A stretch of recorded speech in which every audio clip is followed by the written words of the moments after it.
স্টেজে স্টেজে কোরআন শরীফ রয়েছে, আপনারা বেয়াদবি করবেন না। এখানে কেউ নাই, এখানে কেউ খারাপ কিছু করে না, এখানে কোরআন শরীফ আছে। খবরদার কেউ স্টেজে জুতা নিক্ষেপ করবে না, ধ্বংস হয়ে যাবে কিন্তু। স্টেজে কোরআন শরীফ রয়েছে, কেউ জুতা নিক্ষেপ করবে না, খবরদার। আরে আমাদেরকে মারতেছেন কেন?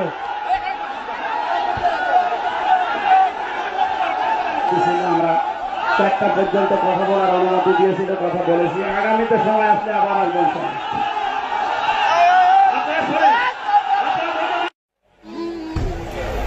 আপনি নিয়ে আসলেন কোন কারণে?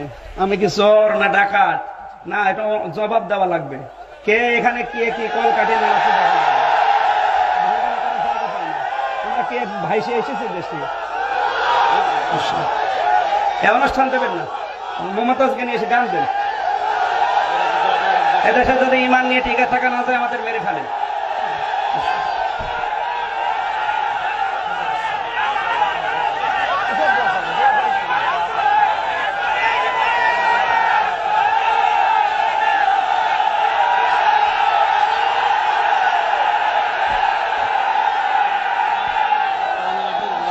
اللهم آمين ربنا آتنا في الدنيا حسنة وفي الآخرة حسنة وقنا عذاب النار وادخلنا الجنة مع الأبرار يا عزيز يا غفار يا رب العالمين।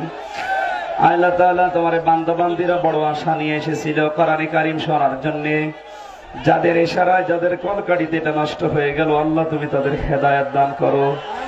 হেদায়েত না থাকলে তুমি তাদেরকে করোনা দিয়ে ধ্বংস করে দাও। বড় আশা নিয়ে এসেছিলাম সে কুষ্টিয়া থেকে, মেহেরবানি করে মানুষগুলোর আশা পূরণ করো। কোরআনের সঠিক একটা তাফসীর করার জন্য বসেছিলাম, তোমার জান্নাতে যাওয়ার জন্য যা দরকার আল্লাহ তাআলা বলতে পারলাম না, মেহেরবানি করে আমাদের মাফ করে দাও। রব্বুল আলামিন, মনের ভেতরে বহু কথা ছিল বলতে পারি নাই, আমি সব জানো, তুমি আমাদের কথাগুলো মঞ্জুর করো। আমিন আমিন। আলহামদুলিল্লাহি রাব্বিল আলামিন।